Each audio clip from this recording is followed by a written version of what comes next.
Os irmãos creem que Deus aviva a sua obra? Os irmãos creem nisso? Os irmãos oram para que Deus avive a sua igreja, o seu povo? Os irmãos têm orado por isso? Os irmãos creem que Deus pode fazer isso? Se os irmãos creem que Deus pode fazer isso, o que os irmãos acham, qual o caminho que Deus pode pegar para avivar a sua obra, para avivar o seu povo, para avivar a sua igreja?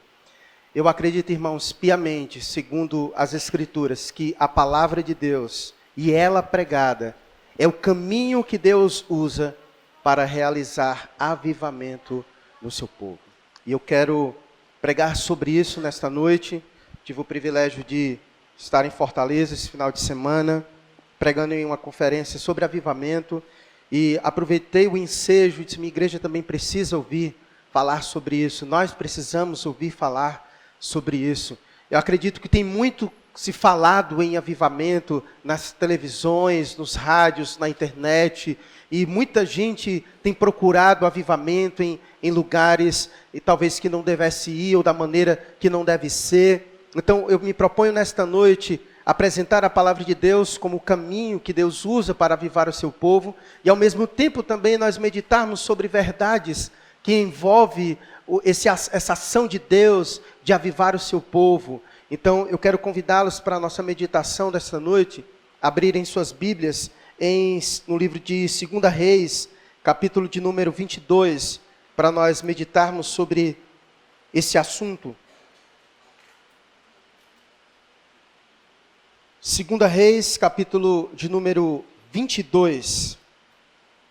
Eu convido depois, você em casa, você ler mais uma vez o capítulo 22 e o capítulo 23. Nós vamos ler porções, tanto do 22 quanto do 23. Não iremos ler todos os dois capítulos, mas iremos ler algumas partes significativas, para que assim a gente possa discorrer sobre esse assunto. Como é muito denso, e os dois capítulos praticamente estão ligados, então eu preciso ler porção dos dois, para que você possa ter uma compreensão melhor sobre o episódio, tá? E se nós falamos aqui que o caminho que Deus usa para realizar avivamento ao seu povo é a palavra de Deus, então nós temos que ler a palavra, nós temos que pregar a palavra. Então, se você está hoje aqui e tem esse desejo no coração de que Deus avive sua obra, então leia comigo a palavra. Leia comigo a palavra, porque eu não posso pregar outra coisa senão essa palavra. Então, acompanhe comigo a leitura, 2 Reis, capítulo de número 22.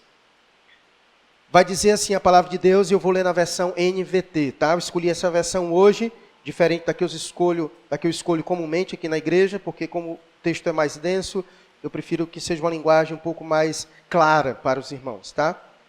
Mas é a mesma coisa, tá bom? Vai dizer assim a palavra de Deus: Josias tinha 8 anos quando começou a reinar, e reinou por 31 anos em Jerusalém. Sua mãe se chamava Jedida, e era filha de Adaías de Boscate. Josias fez o que era certo aos olhos do Senhor, e seguiu o exemplo de seu antepassado Davi, não se desviando nem para um lado, nem para o outro. E no 18º ano de seu reinado, o rei Josias enviou Safã, secretário da corte, filho de Azalias, filho de Mesulão, ao templo do Senhor. Pule agora comigo para o versículo de número 8. Diz assim a palavra de Deus: o sumo sacerdote Ilquias disse a Safã, secretário da corte: encontrei o livro da lei no templo do Senhor. E Ilquias entregou o livro a Safã, que o leu. Safã voltou ao rei e relatou: seus oficiais entregaram a prata recolhida do templo do Senhor aos trabalhadores e supervisores no templo. Safã também disse ao rei: o sacerdote Ilquias me entregou um livro. E Safã leu o livro para o rei.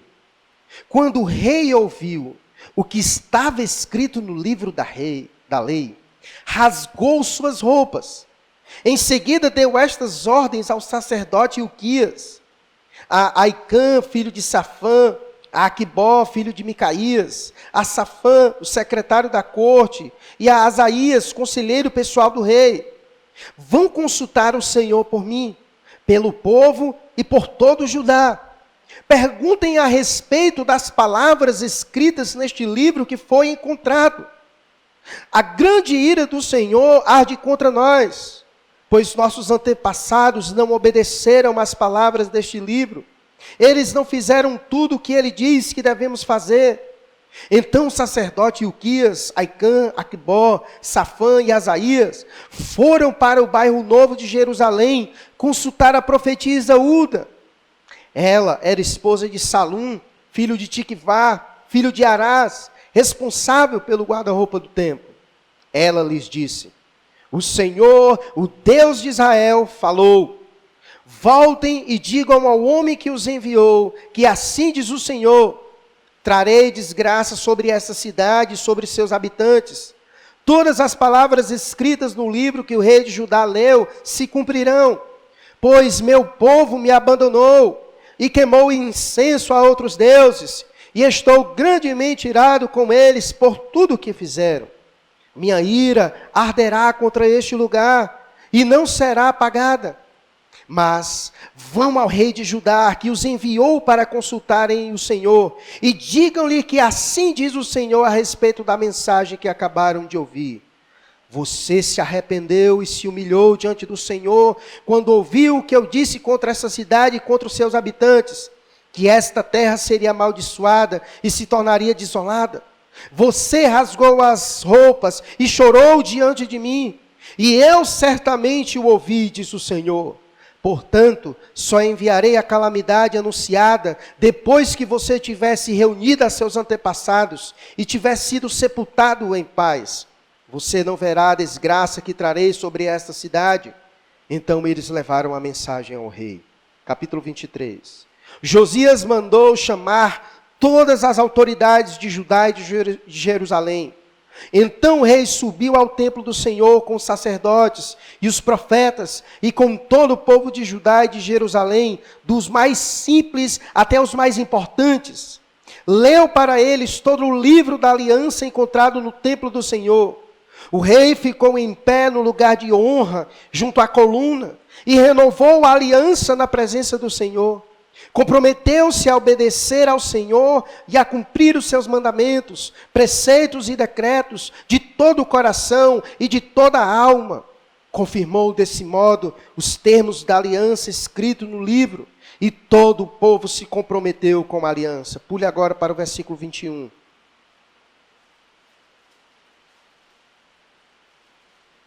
O rei Josias deu a seguinte ordem a todo o povo: celebrem a Páscoa do Senhor, seu Deus, como requer este livro da aliança. A Páscoa não havia sido celebrada dessa forma desde o tempo em que os juízes governavam Israel, nem nos dias dos reis de Israel e de Judá. Mas no 18º ano do reinado de Josias, a Páscoa foi celebrada ao Senhor em Jerusalém. Josias também exterminou os médiuns e os praticantes de ocultismo, os ídolos do lar, os ídolos em geral, e toda espécie de prática repulsiva, tanto em Jerusalém como em todo o território de Judá. Fez isso em obediência às leis escritas no livro que o sacerdote Ilquias havia encontrado no templo do Senhor. Nunca antes houve um rei como Josias, que se voltasse para o Senhor de todo o coração, de toda a alma e de todas as suas forças, e obedecesse a toda a lei de Moisés. E nunca mais houve um rei como ele. Vamos orar. Não feche sua Bíblia, por gentileza. Baixe sua cabeça e vamos orar. Eu queria pedir um servo de Deus que me trouxesse um copo d'água. Vamos orar. Bondoso Deus e amado Pai, queremos te agradecer por todo o tempo tão maravilhoso que nós tivemos até o presente momento, de cultuar o teu nome, de entoar a ti cânticos de louvores. Sabemos que isso te cai bem, pois o Senhor é o único Deus, Criador de todas as coisas, Deus grande e digno de ser adorado. Pai, suplicamos a tua bênção nesta noite. Fala, Pai, conosco. Pai, que o Senhor nos instrua por meio da tua palavra. Que o teu Espírito Santo, ó Deus, opere poderosamente em nossas vidas. Abençoa também todos quantos nos assistem pela internet. Nos dê graça. E me use, ó Deus, apenas como um canal para falar ao teu povo nesta noite, aquilo mesmo que o Senhor já propôs a falar para o teu povo nesta noite. E assim oramos no nome de Jesus. Amém. Obrigado, meu irmão. Deus te abençoe. Antes de falar e discorrer sobre avivamento, a primeira coisa que eu quero perguntar é: o que é avivamento? O que passa na sua mente quando você pensa sobre avivamento? Será que avivamento é um momento de êxtase, de euforia, onde a gente sai pulando, onde a gente sai rodopiando, onde a gente sai sapateando? Será que avivamento espiritual é isso? Será que avivamento espiritual é quando aquele louvor bem tocado toca nos nossos corações e a gente se derrama em lágrimas? Será que isso é avivamento espiritual? O que é avivamento espiritual? De forma clara, para que você compreenda, avivamento espiritual é a ação de Deus sobre nossas vidas, a nos despertar, tornando-nos mais vivos e ativos, mais intensos, mais despertados para o nosso relacionamento com Deus e com a sua obra. E uma coisa importante que nós precisamos saber sobre avivamento é que Deus é aquele que realiza avivamento no meio do seu povo, segundo a sua soberania. E como disse esses dias o pastor Pedro Pamplona, avivamento não depende do pregador, nem do local, nem de evento nenhum. Depende somente de Deus. O que eu quero dizer com isso é que nós podemos orar a Deus pedindo avivamento. Nós propomos nesta noite apresentar que as Escrituras é um meio pelo qual Deus realiza avivamento. Mas Deus não está sujeito a realizar avivamento simplesmente porque nós o pedimos. Ele o faz segundo a sua soberania. E algo interessante sobre avivamento é que avivamentos não ocorrem de forma casual. Não ocorre de maneira hoje e amanhã depois e no próximo domingo. Avivamentos nós não podemos ter o controle de dizer: meus irmãos, no próximo mês nós vamos fazer uma campanha de avivamento e Deus vai avivar a sua igreja no dia 26, e Deus vai avivar a sua igreja no dia 7, e Deus vai avivar a sua igreja no dia 15, ou então nós iremos trazer o pregador tal, para que por meio da vida dele, da imposição de mão, haja um avivamento sobre o povo de Deus. Deus realiza avivamento, mas segundo a sua soberania, segundo o seu querer. E uma das coisas que nós aprendemos também sobre avivamento é que quando Deus realizou avivamentos na história da igreja, no seu povo, Ele realizou principalmente em momentos de crise, em momentos em que o povo estava em decadência, em momentos em que o pessoal precisava ser avivado, em momentos em que o Espírito Santo precisava soprar novamente, para que as brasas aquecessem novamente no coração do seu povo. E eu acredito que nós temos vivido tempos assim, tempos de esfriamento espiritual, tempos onde Deus precisa de fato realizar um avivamento no seu povo, e é por isso que nós estamos falando sobre isso, para clamar a Deus, para que Deus, segundo a sua soberania, Deus promova um verdadeiro avivamento no meio do seu povo. E hoje nós iremos aprender sobre esse caminho maravilhoso que Deus usa, que é a pregação da sua palavra.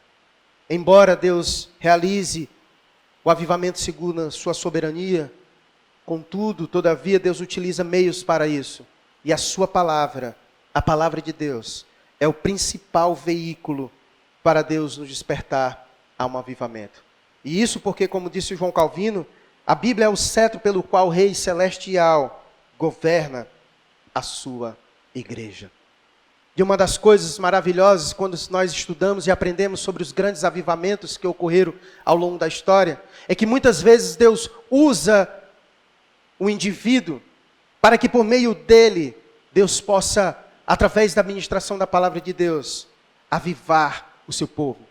Hoje pela manhã, lá em Fortaleza, eu tive o privilégio também de ouvir um grande amigo, Rafael Vasconcelos, falando sobre avivamento, e ele fez uma abordagem maravilhosa sobre o texto de Neemias, capítulo de número 8, e que apresentou bem aquele momento em que Deus realizou um avivamento por meio da vida de Esdras. E assim a gente vai vendo ao longo da história, Deus usando a vida de vários homens ao longo da história, para, por meio da pregação da palavra, trazer avivamento ao povo de Deus. E nessa história de hoje, sabe quem é o personagem que Deus usa para avivar o seu povo?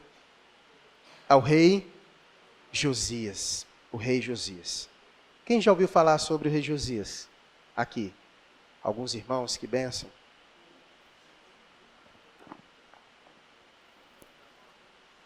Quem foi o rei Josias? Sabe com quantos anos ele começou a reinar? 8 anos de idade. Já pensou? Quem aqui tem filho dessa idade? Já pensou ele reinando sobre sua vida? Parece que já reina, né? Assim, meio... Eles mandam e meio que a gente obedece, né? Mas Josias iniciou o seu reinado com 8 anos de idade.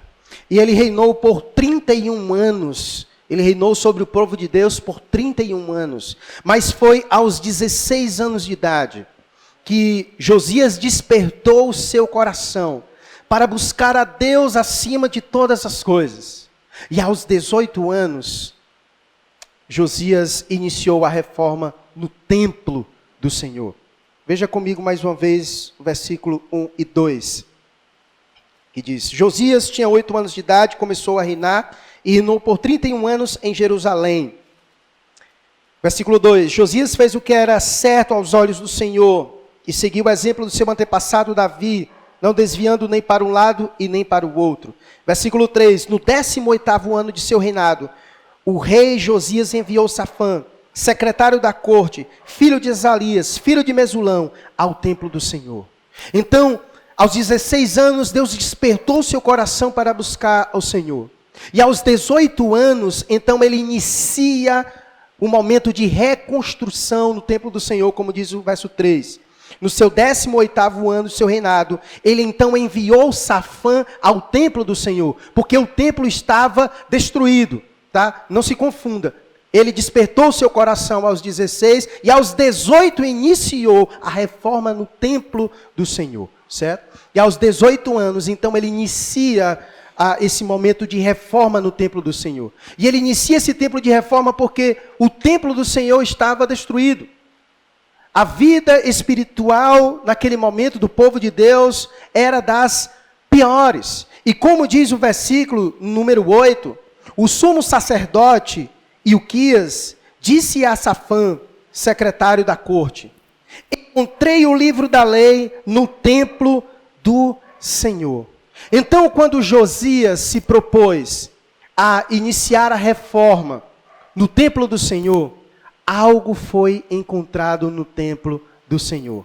O que foi encontrado no templo do Senhor? O livro da lei. Se o templo estava destruído, aonde estava possivelmente esse livro da lei? Debaixo dos escombros, soterrado, perdido. O livro da lei estava perdido.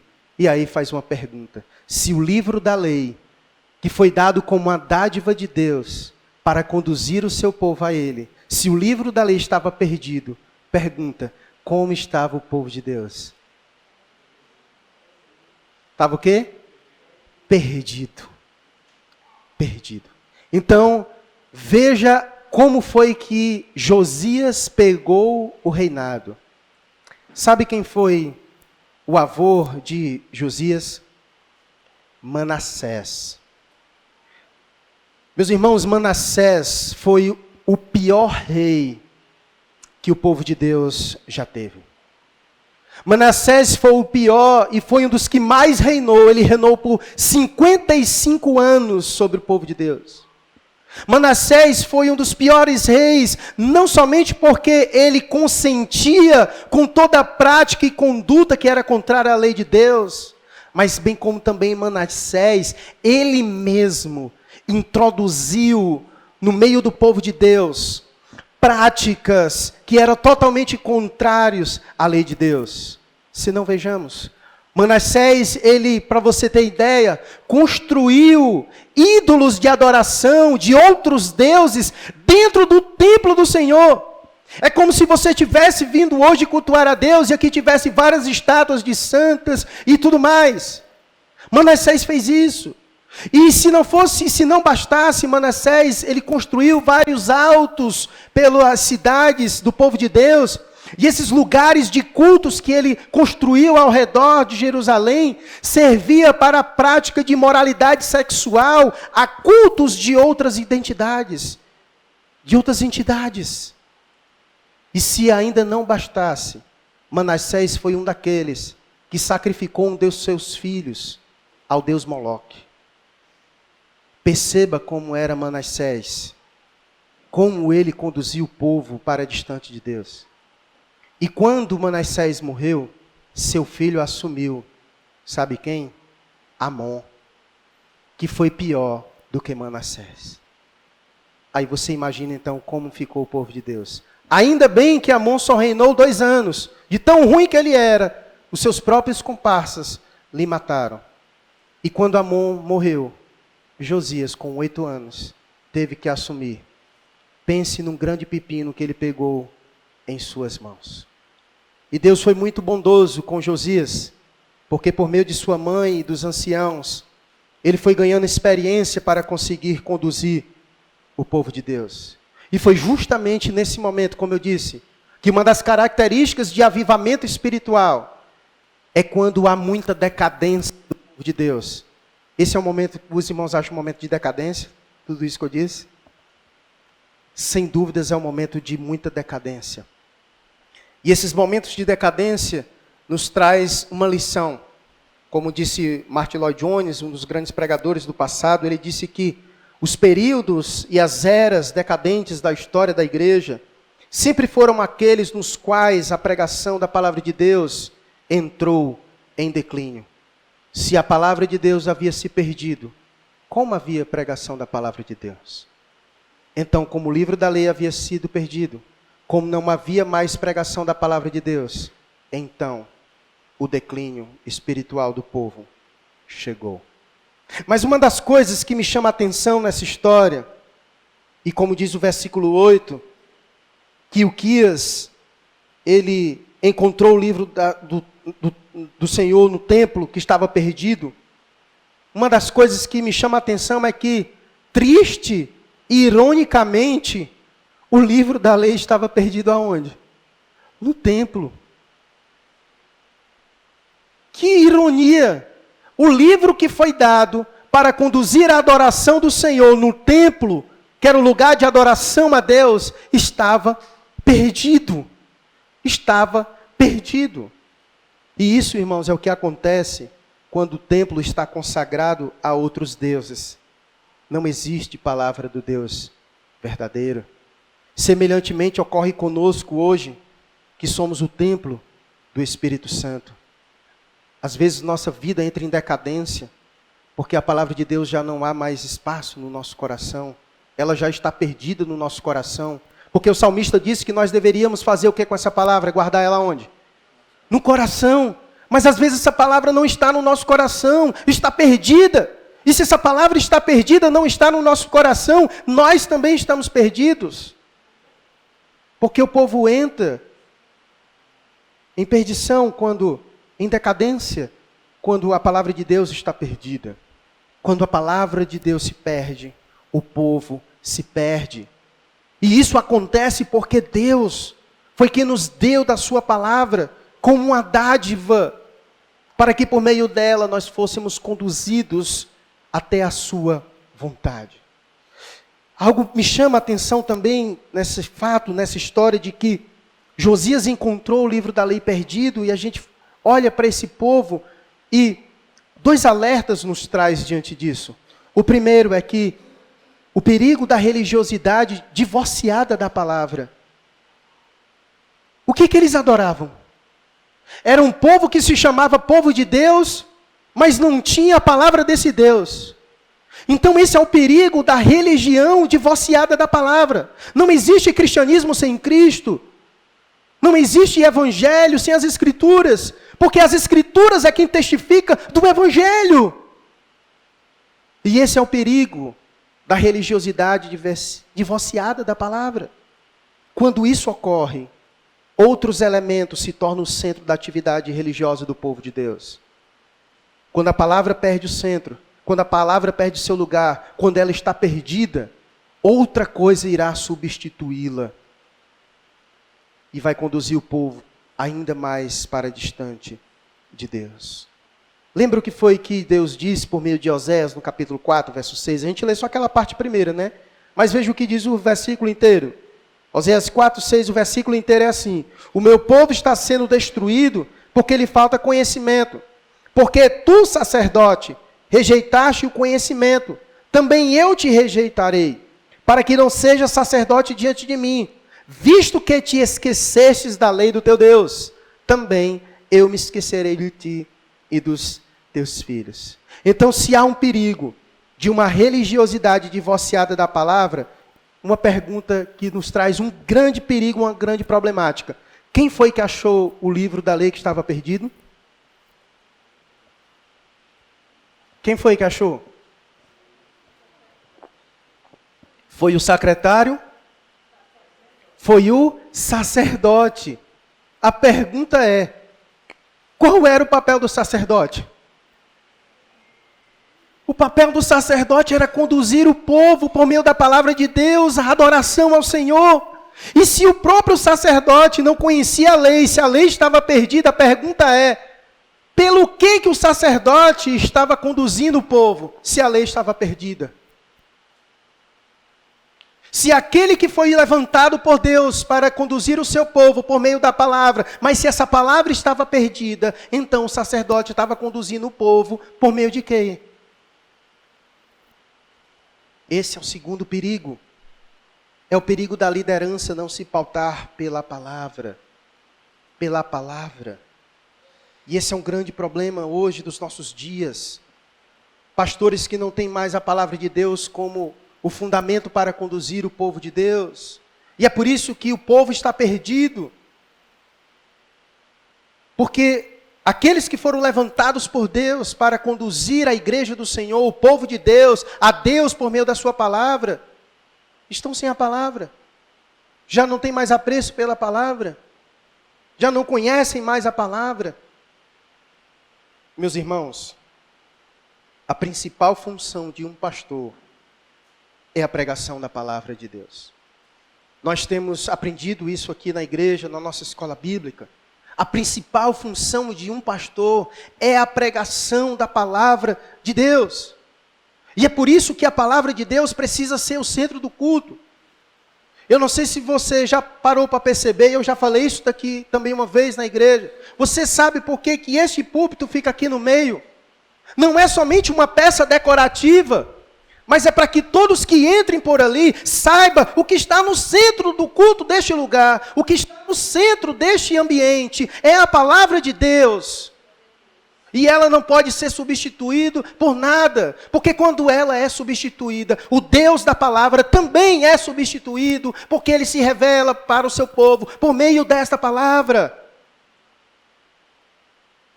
O culto não é a palavra, mas o culto é em torno de Deus através da sua palavra. Quando o pregador pega a palavra de Deus, é a voz de Deus que o povo ouve. Quando o pregador prega a palavra de Deus, é a voz de Deus que o povo ouve. Toda a decadência do povo de Deus é respondida pelo descaso com a santa palavra de Deus. Que descaso eles fizeram? Perderam a palavra de Deus. E aqui eu faço uma pergunta para você, só para sua reflexão. Qual cuidado você tem com a palavra de Deus? Qual o cuidado que você tem com a palavra de Deus? Qual é o trato que você dá a ela no seu dia a dia? Para nossa reflexão, porque toda decadência é respondida pelo descaso.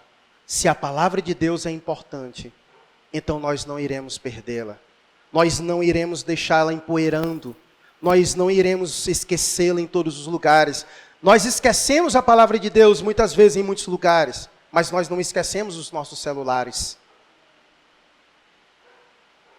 Nós não esquecemos os nossos celulares, mas esquecemos muitas vezes da palavra de Deus. Então o descaso com a palavra de Deus é o reflexo da decadência do povo de Deus. Porque se ela é importante, então nós devemos zelar. A palavra se perdeu porque não era importante. Não era importante, interessante, ela estava perdida e ninguém estava procurando. Interessante. Ninguém estava procurando a palavra de Deus, ela estava perdida. É como se ninguém nem se lembrasse, ninguém nem sentisse falta dela. Foi no momento em que Josias mandou ir ao templo para reconstruir o templo, para reformar o templo. Foi que por acaso, na perspectiva dele, mas era Deus já agindo para promover um avivamento no seu povo, por causa da decadência do povo, que havia perdido a palavra. Foi que eles acharam. Mas ninguém estava procurando a palavra. Ninguém se lembrava da palavra.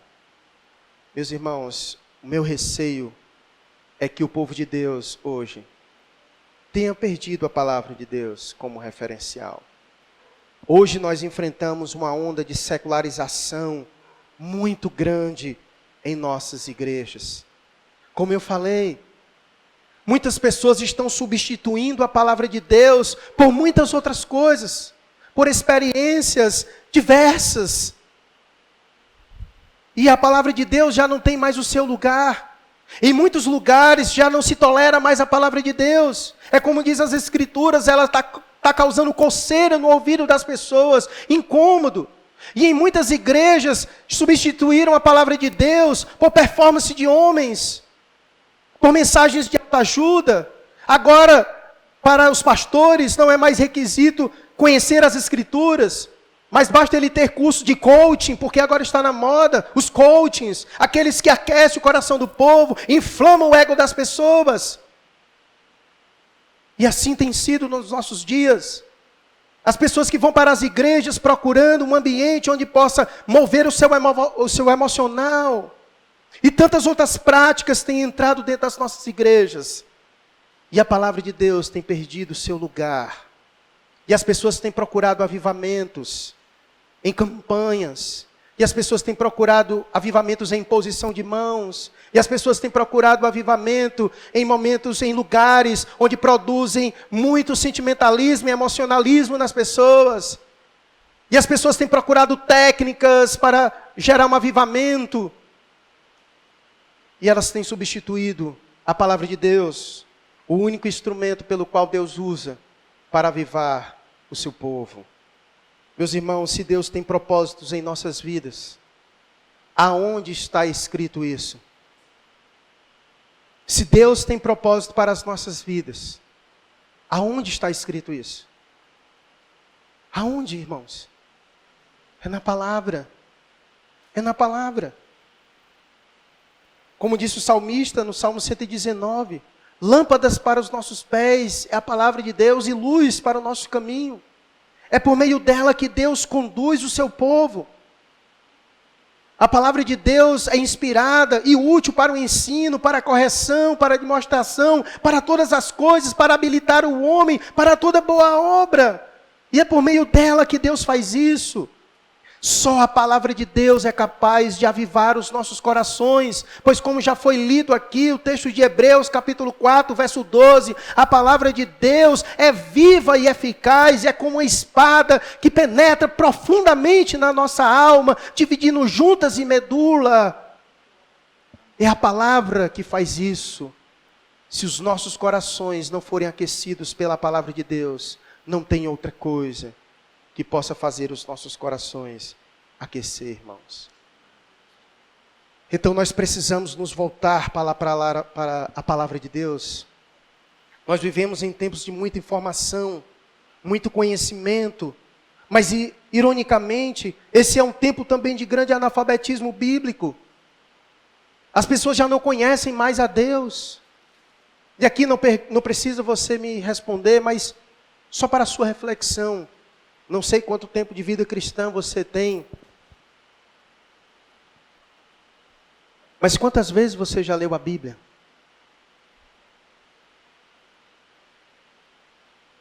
Você sabia que não ler a Bíblia é não conhecer a Deus? Ora, é simples a resolução. Se Deus se revelou a nós por meio da sua palavra, Então, se eu não conheço a palavra, eu não conheço o que Deus se revelou dele para mim. Se é por meio dela que ele me ensina, e se eu não conheço, como eu vou saber então? Preguei aqui, eu acho que tem domingo retrasado. Preguei sobre a mulher samaritana, não foi isso? Domingo retrasado aqui, os irmãos lembram? Interessante que quando Jesus encontra aquela mulher, Jesus disse algo para ela, e nós meditamos também sobre isso. Jesus disse a seguinte coisa para a mulher samaritana. Jesus disse: vós adorais o que não conheceis. Como assim? Como é possível alguém adorar alguma coisa que não se conhece? Os samaritanos. E por que Jesus disse para aquela mulher samaritana que os samaritanos adoravam o que não conheciam? Sabe por quê? Porque os samaritanos, como eu já disse aqui, eles criam que somente os 5 primeiros livros da Bíblia eram inspirados por Deus. Então tudo que eles sabiam de Deus era só apenas nos 5 primeiros livros de Deus. Isso é insuficiente? É insuficiente sim, porque Deus não se revelou a nós, não foi por 5, nem por 10, nem por 15, nem por 20 livros, mas foi por quantos livros que Deus se revelou a nós? 66. Por 66 livros foi que Deus se revelou a nós. Se Ele quisesse revelar a nós só por 5, só teria 5. Mas foi por 66, porque os 66 testifica do nosso Deus. Por isso, meu irmão, você tem que parar de ler só Salmo. Você tem que parar de ler só Salmo. Salmo é uma bênção. Mas Deus não se revelou só pelos salmos, mas pelos 66 livros. Pelos 66 livros. E era por isso, e foi por isso que Jesus disse para a mulher samaritana: vós adorais o que não conheceis. E muita gente adora a Deus sem conhecer a Deus. E se ela não conhece a Deus, então não é a Deus que ela adora. É um Deus criado pela sua mente. Um Deus criado pela sua própria imaginação. Um Deus criado pelo seu próprio eu acho que Deus é assim.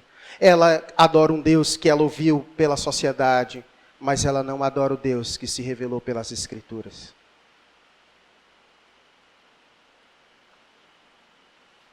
Se a Bíblia é a nossa única regra de fé e prática, ela não pode ser desprezada por nós.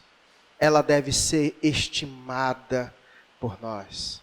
Ela não pode ser um amuleto em nossas casas, como aqueles que a abrem no Salmo 91 e acham que as suas casas serão abençoadas. Você conhece aquele tipo de pessoa que deixa a Bíblia aberta no Salmo 91 e ela pensa que a casa dela vai ser abençoada? Ainda bem que Deus livrou você disso, amém? Minha casa tinha dessas, não era minha mãe? Graças a Deus, o Senhor alcançou minha mãe. Irmãos, quando Josias achou o livro, qual foi a primeira coisa que ele fez? Quando você pega um livro, qual é a primeira coisa que você faz? Ler. Cheirar, é que é isso, meu irmão. Quando é novo a gente cheira, né, cara? O cheiro é bom, é verdade. Mas eu abro e cheiro, brother. Fica melhor. Mas ele leu. Veja o versículo 8. O sumo sacerdote Ilquias disse a Safã, secretário do rei da corte: encontrei o livro no templo do Senhor.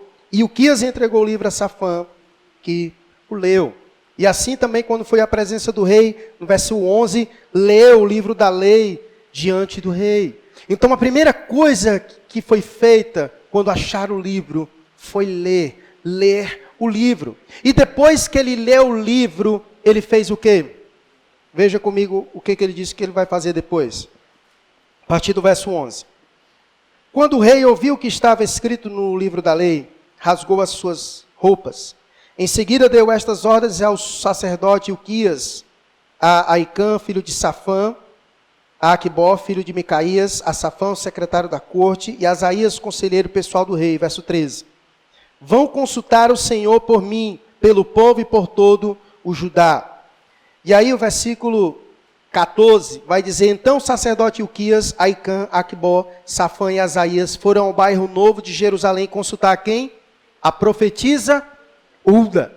Então o que eles fizeram quando acharam o livro? Leram o livro e foram perguntar a alguém sobre o que aquilo que eles leram significava. Perceba algo simples que nós devemos fazer.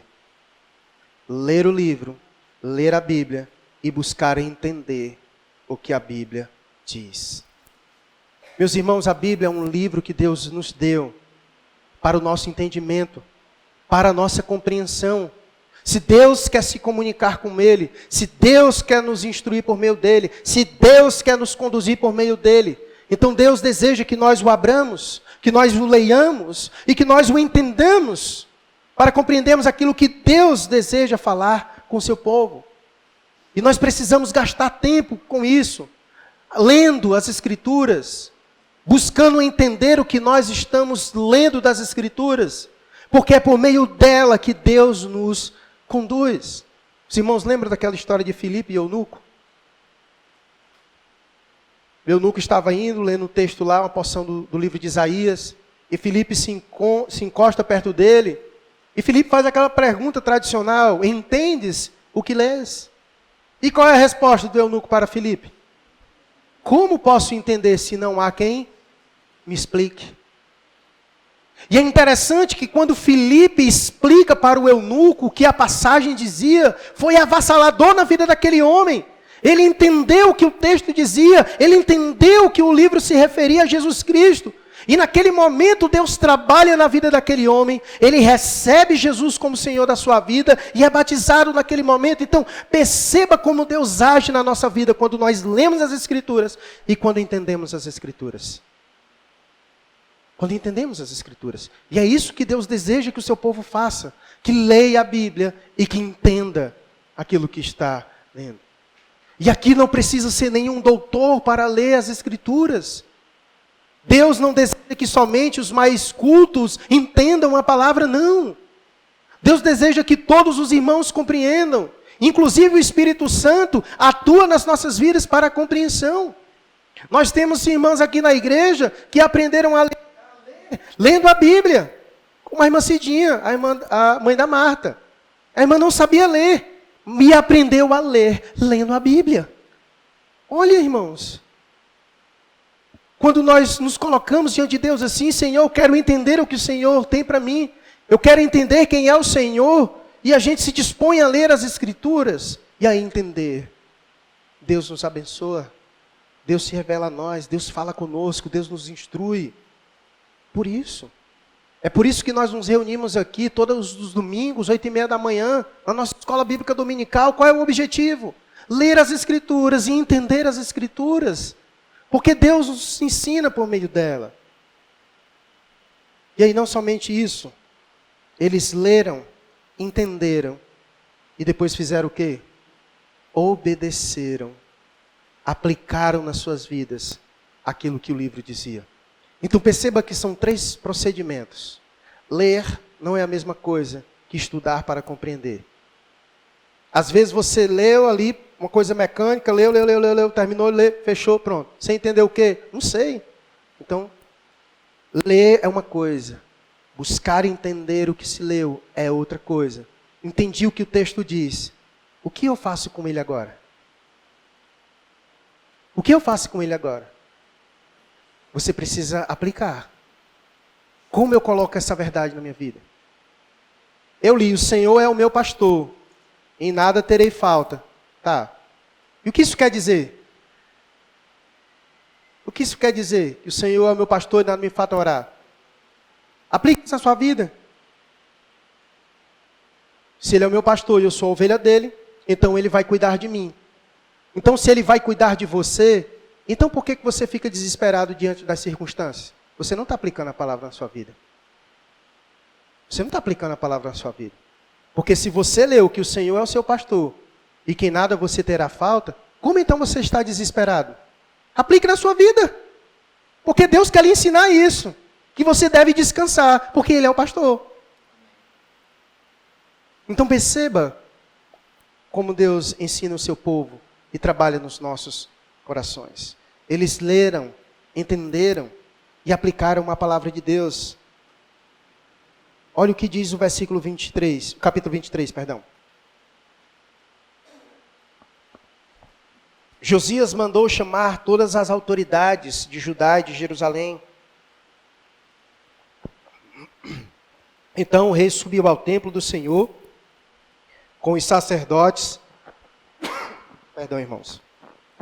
Então o rei subiu ao templo do Senhor com os sacerdotes e os profetas. Alguém, por favor, lê, que eu me engasguei com água. Lê aí, Gabriel, por favor. Pode ler o 23 até o versículo 3. Deu ordem ao rei, e todos os anciãos de Judá e de Jerusalém se ajuntaram a ele. O rei subiu à casa do Senhor, e com ele todos os homens de Judá, todos os moradores de Jerusalém, os sacerdotes, os profetas e todo o povo, desde o menor até o maior. E leu diante deles todas as palavras do livro da aliança que foram encontradas na casa do Senhor. O rei se pôs em pé junto à coluna e fez aliança ante o Senhor, para o seguirem, guardarem os seus mandamentos, os seus testemunhos e os seus estatutos de todo o coração e de toda a alma, cumprindo as palavras da aliança que estavam escritas naquele livro. E todo o povo anulou a essa aliança. Então, eles leram na palavra de Deus. Ora, meus irmãos, o livro estava perdido. E como eu disse, quando o livro, a palavra de Deus se perde da nossa vida, como é que fica a nossa vida? Perdida. Então eles leram nas Escrituras. Imagina o que foi que eles descobriram acerca deles quando eles leram as Escrituras. Que eles estavam o quê? Perdidos. Então quando eles leram as Escrituras, eles descobriram que eles estavam perdidos. E aí, o que eles deveriam fazer? O que eles deveriam fazer? O que muitos fazem quando vem uma igreja e que a palavra de Deus é pregada e que a palavra mostra que eles estão perdidos. Será que todos se arrependem? Infelizmente não. Quantos entram vazios e voltam vazios quando escutam a palavra? Uma coisa é você entender o que o pregador disse, o que a palavra disse. Outra coisa é você colocar em prática o que a palavra diz. E é interessante que eles colocaram o que a palavra diz. A palavra mostrou a eles a situação que eles estavam. E perceba que a palavra não mostrou algo favorável. Porque às vezes a gente fica meio que manipulando a palavra, a gente só quer colocar em prática aquilo que agrada a nós. Aquele tipo de gente que fica procurando na Bíblia aquilo que convém para ele, e aquilo que não é muito legal, ele meio que descarta. Isso aí que o pregador falou, é show, eu tomo posse. Não, isso aí não tem nada a ver, isso é coisa de homem. Isso aí foi alguém que falou da minha vida para o pastor. Então ele vai fazendo essa separação. O livro, quando foi lido, falou grandemente ao coração deles e duramente. O livro revelou a situação deles diante de Deus. E que eles estavam perdidos. E que eles estavam perdidos. Olha o que diz o versículo 17. Pois o meu povo me abandonou e queimou incenso a outros deuses.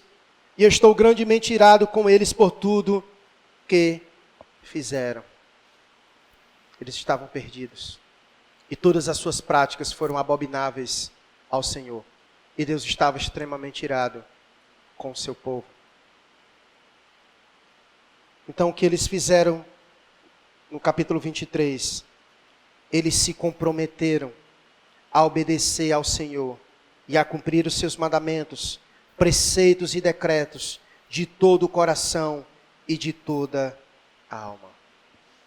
Eles fizeram uma renovação de compromisso com Deus. Houve abandono de pecado, houve? Houve abandono de pecado, houve arrependimento. O texto vai dizer que quando o rei Josias leu e ouviu o que estava escrito no livro da lei, olha o que diz o verso 11. Quando o rei ouviu o que estava escrito no livro da lei, o que foi que ele fez? Rasgou as suas vestes. Como um ato de arrependimento. Ele ficou naquele momento constrangido pela palavra de Deus, que revelou a situação dele. Então ele rasgou as suas vestes como um ato de protesto, em reconhecimento àquilo que a palavra estava dizendo.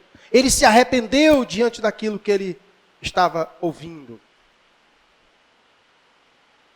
E Deus foi produzindo arrependimento, confissão do seu povo.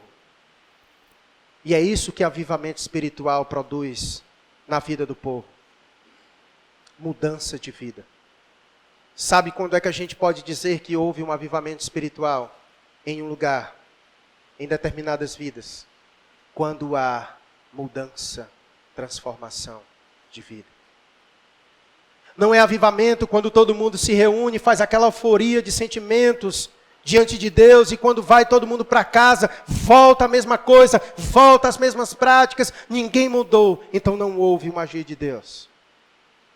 Avivamento é quando Deus aviva o seu povo de tal maneira que os seus corações são transformados pelo agir do Espírito mediante a palavra de Deus. Os grandes avivamentos nos provam isso. O grande avivamento que Deus fez por meio de Jonas em Nínive, tantos outros que Deus fez ao longo da história, o resultado sempre é mudança de vida, abandono de pecado, confissão da sua vida, direção do Espírito, a santificação. Josias acolheu a palavra de Deus com mansidão. E aqui fica algo interessante de lição para nós. A maneira como nós lidamos com a palavra diz muito ao nosso respeito.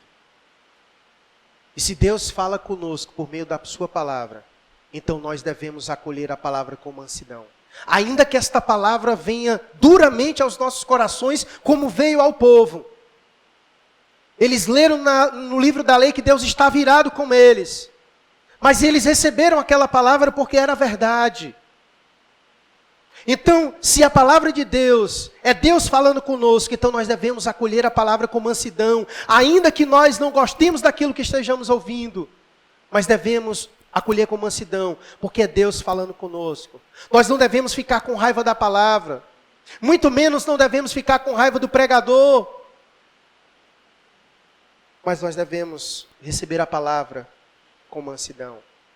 Josias recebeu misericórdia da parte de Deus, e sabe por quê? Pelo trato que ele deu à palavra de Deus. Veja comigo o versículo de número 18. A ira de Deus estava sobre toda a nação, porque o povo estava distante de Deus. Mas olha o que Deus disse para Josias, verso 18.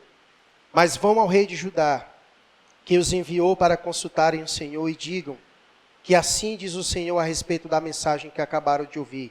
E nós já lemos, que foi aquela dura mensagem de que Deus estava irado com o seu povo. Você se arrependeu e se humilhou diante do Senhor, quando ouviu o que eu disse contra esta cidade e contra os seus habitantes, que esta terra seria amaldiçoada e se tornaria desolada. Você rasgou as roupas e chorou diante de mim, e eu certamente o ouvi, diz o Senhor. Portanto, só enviarei a calamidade anunciada depois que você tivesse reunido a seus antepassados e tivesse sido sepultado em paz. Você não verá a desgraça que trarei sobre esta cidade. Perceba que a misericórdia de Deus foi concedida a Josias pelo trato que ele deu àquela palavra. Josias acolheu aquela palavra com mansidão, ainda que ela foi dura, mas ele acolheu com mansidão. E Deus agiu de misericórdia pela maneira que ele acolheu aquela palavra que o Senhor estava direcionando a ele. Meus irmãos, eu quero concluir nos levando às reflexões devidas. Nós precisamos resgatar a palavra de Deus. Se ela está perdida, nós precisamos encontrá-la e guardá-la onde? No nosso coração. Ame a palavra de Deus. Jesus disse em João 14, 21, que aquele que tem os meus mandamentos e os guarda, esse é o que me ama. Não podemos dizer que amamos a Deus se desprezamos sua palavra. É contraditório dizer que amamos a Deus se não temos estima por esta palavra. É contraditório dizermos que amamos a Deus e não gosta de ler a Bíblia. É contraditório. Porque não amar a palavra de Deus é não amar a Deus. Porque não tem como desassociar Deus de sua palavra. Por isso que a Bíblia diz que onde passar os céus e a terra, mas uma coisa só não vai passar, é o quê? A sua palavra. Porque ela é eterna, como Deus é eterno. Nós não podemos desprezar esta palavra, porque esta palavra é viva, é eficaz, é ela quem produz vida, é ela quem produz santificação na nossa vida, é ela quem traz vida ao morto, é ela quem nos direciona, é ela quem nos purifica, é ela que nos revela sobre a vontade de Deus, é ela quem ajusta a nossa vida à retidão do Senhor. É ela. Então nós precisamos resgatar esta palavra. E não adianta nós clamarmos a Deus por avivamento, se nós desprezarmos a sua palavra. Porque a fé vem pelo ouvir, de quê? Da palavra de Deus. Quanto mais você estimar esta palavra, mais a sua fé será produzida. Porque a fé vem pelo ouvir da palavra de Deus. Uma das bênçãos de se congregar, de fazer parte de uma igreja bíblica, sadia, é que na igreja nós podemos ouvir a palavra de Deus sendo pregada e ensinada. Essa é a vantagem. Corra a léguas de igrejas que não têm a palavra de Deus como fundamento. Conhece aqueles pregadores que sobem no púlpito, lê um texto bíblico e ele pega um outro caminho e vai embora e faz viagem. E você, meu Deus, mas para que ele leu as escrituras? Você já foi em um lugar assim? E ele começa a falar sobre a vida dele, sobre todas as coisas, mas ele não prega a palavra.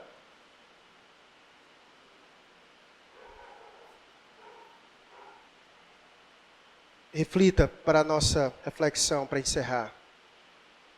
Que lugar a palavra de Deus ocupa na minha vida? Isso para você perguntar, que lugar a palavra de Deus ocupa na minha vida? De que maneira ela influencia a minha vida? Quanto dela eu estudo, medito e pratico? O que você fará com essa palavra pregada hoje? Você vai acolher e praticar? Vai haver confissão de pecados? Vai haver abandono e mudança de vida? Ou vai para casa e continuar o mesmo? Aí é você com Deus. Meu papel foi pregar. E agora é o Espírito Santo com a sua vida.